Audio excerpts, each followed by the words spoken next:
जैसे कि मैंने आपके फ्राइडे टाइम्स के आर्टिकल में लिखा है कि मिनरल्स जो है ये एक बहुत ही लॉन्ग टर्म चीज है। इसका डेवलपमेंट और उसका जो पे बैक होता है, और वो भी डिपेंड करता है कि आप खाली रॉ मटेरियल एक्सट्रैक्ट करते हैं फिर आप उसको एक्सपोर्ट कर देते हैं, या उससे आप कुछ वैल्यू एडेड प्रोडक्ट्स बनाते हैं। जिस तरह मिसाल के तौर पे बाज मुल्कों में डायमंड एक्सट्रैक्ट किया जाता है लेकिन वो एक्सपोर्ट कर देते हैं, जैसे साउथ अफ्रीका से डायमंड की जो वैल्यू एडिशन होती है वो काफ़ी, जैसे इसराइल में या बेल्जियम जैसे ममालिक में होती है। तो ये एक बड़ा लॉन्ग टर्म प्ले है।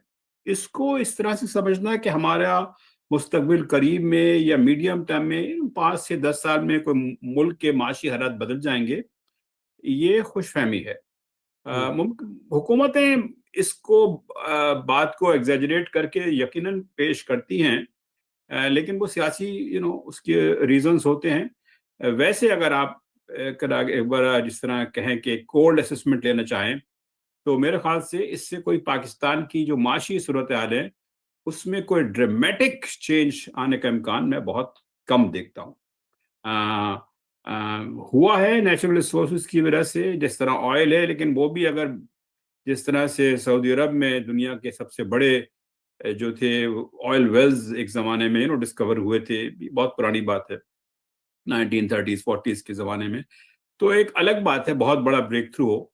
लेकिन वैसे जिस तरह के हमारे पास मिनरल्स हैं, कॉपर है, गोल्ड है, या फिर आप उसको रेयर स्पेशलिटी जिसको आज का मिनरल्स भी कहते हैं, उससे भी जो है आपका, मैं नहीं समझता कि इतना बड़ा कोई tens of billions of dollars के कोई रेवेन्यूज आ सकते हैं कि आप कहें कि it will be a significant thing कि कोई तो बहरहाल इसमें कोई हर्ज नहीं एक्सप्लोर करने में।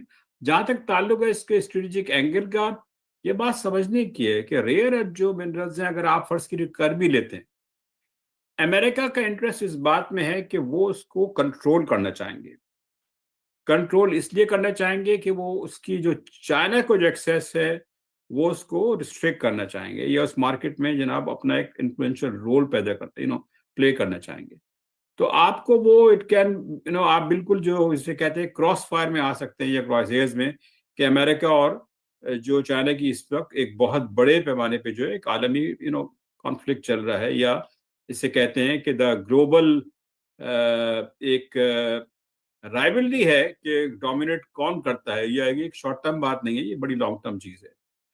तो जी। हमें बड़े इस मामले में सोच समझ के जो है इकदाम करेंगे। मैं नहीं समझता कि किसी कांग्रेस के कोई 2-3 मेंबर्स के आने से कोई खास बात है या फर्क है। हमारे यहाँ बहुत लोग एक्साइट हो जाते हैं। अभी कुछ दिन पहले मैंने आपसे कहा था कि जी एक कहा गया था कि बिलियनर इन्वेस्टर्स का वफद आया है, फिर क्या हुआ? कुछ भी नहीं हुआ।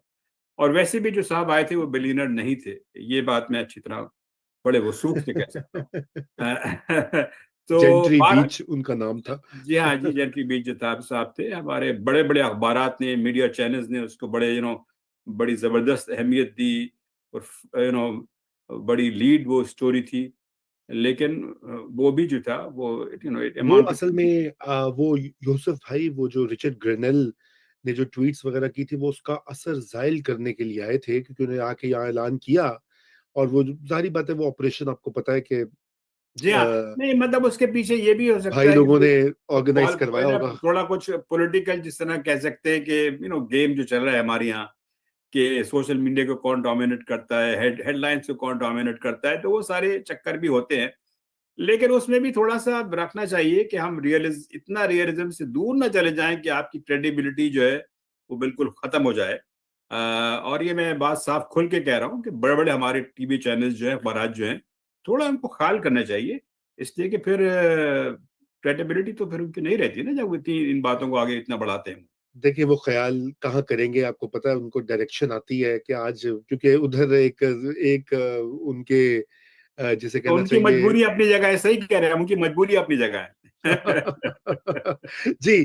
तो अच्छा, नहीं, वो तो आपकी बात बिल्कुल ठीक है, लेकिन लेकिन एज अ, देखिए, अगर ये काम स्लो है, बिल्कुल, ये तो बड़ा लॉन्ग टर्म होता है। मिनरल्स को एक्सट्रैक्ट करने में भी कई कई साल, 10-10 साल, 15-15, अभी देखे ना वो बिल्कुल सैंडक, और बिल्कुल। वो जो दूसरा वाला है, रिको डेक का और एक एक मंसूबे। और चीज है, रिकोडिक को पूरी तरह डेवलप करने में आसानी से 9-10 बिलियन डॉलर लग सकते हैं डेवलप करने में। सवाल ये है कि हम $1-1.5 बिलियन तो सऊदी अरब से अभी तक आने में नाकाम रहे हैं, तो जी, 9-10 बिलियन कैसे लाएंगे? और वो भी एक ऐसे इलाके में, मेरी मुराद बलूचिस्तान से है, जहां सूरत हाल आपको पता है क्या है।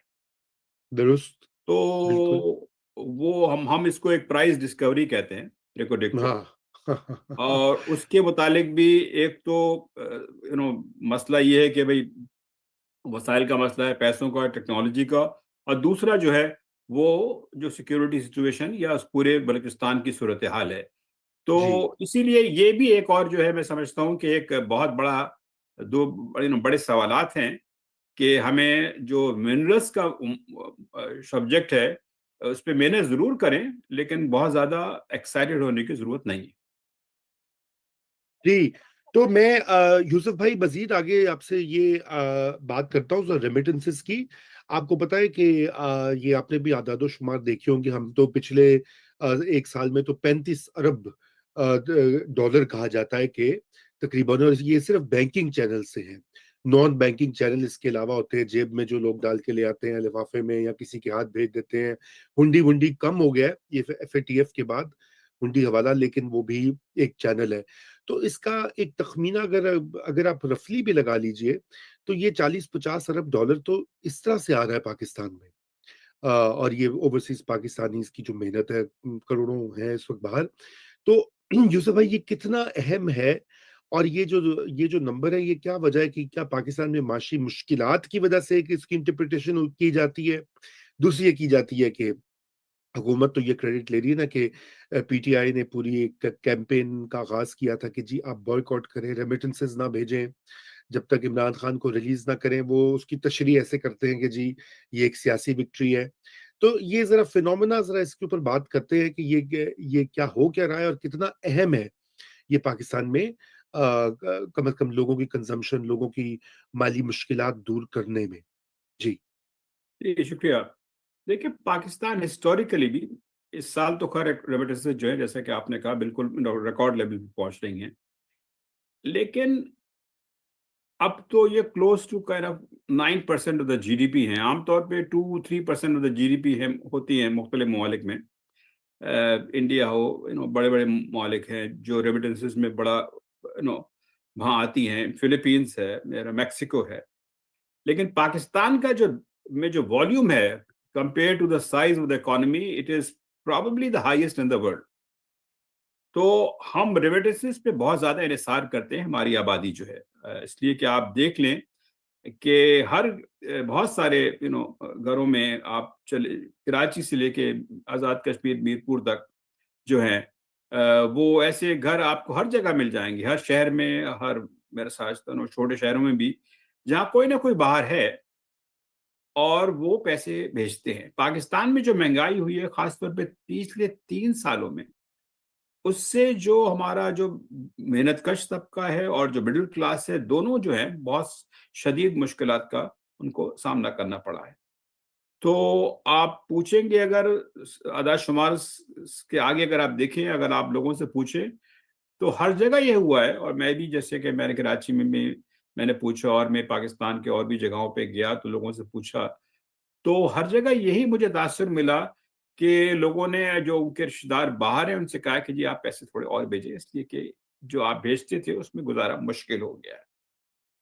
तो ठीक। ये एक इम्पॉर्टेंट फैक्टर रहा है। दूसरा एक और चीज भी है, और वो ये है कि ये जो मिडल ईस्ट में जो दुबई और खासतौर पर सऊदी अरब है, यहाँ पाकिस्तानी जो हैं, जो रिच पाकिस्तानी जो हैं, वो अपने पैसे जो है होल्ड भी करते हैं, हम्म।